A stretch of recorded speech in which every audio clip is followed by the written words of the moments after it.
Welcome to CADLink for NetSuite. In this video, I'll be showing a demo of CADLink for NetSuite, as well as going over some of the benefits of using CADLink. CADLink is a CAD to ERP integration tool developed by QBuild Software. With over 800 customers worldwide, QBuild has established itself as the gold standard for CAD to ERP integration. CADLink is a bidirectional tool used to synchronize your bill of materials between SOLIDWORKS and NetSuite. Using CADLink, you can prevent unnecessary costs such as scrap parts, shop floor confusions, and inventory error. Here I have a model open in SOLIDWORKS.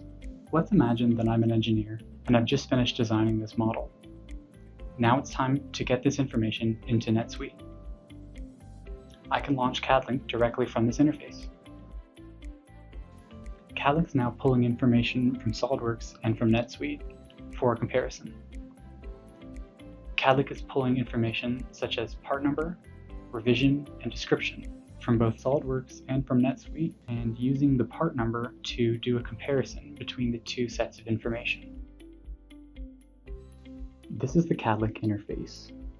The bill of material from the SOLIDWORKS model is now displayed in this structure.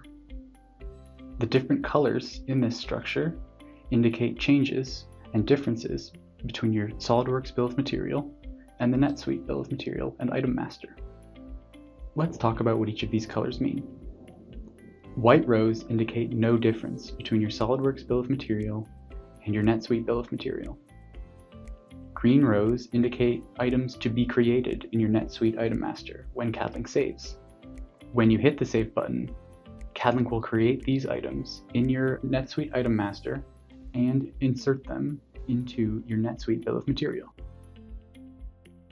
Yellow indicates a field level discrepancy between your SOLIDWORKS bill of material and your NetSuite bill of material.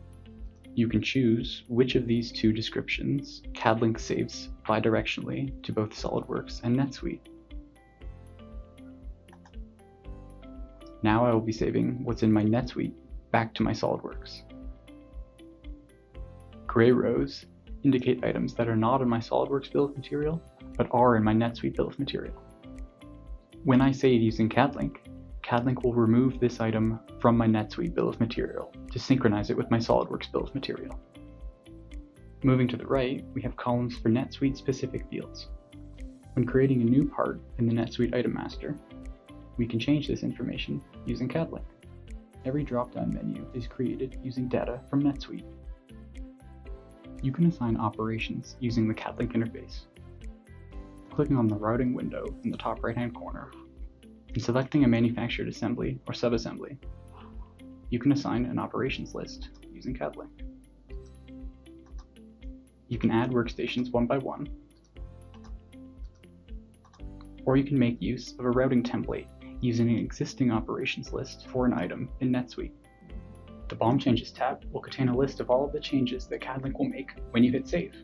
This tab helps keep track of what is changing and is a handy list to help review the information before saving.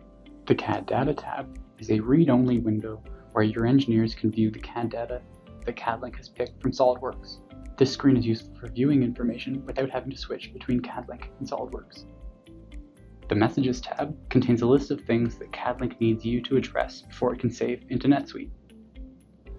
In this example, we can see that this part is inactive in the ERP. As an engineer in this scenario, maybe I need to talk to my manager about what to do. So for now, I'll uncheck. Notice as I uncheck this box, the save will go from gray to red. This means I'm ready to save CADLink. Thanks for watching.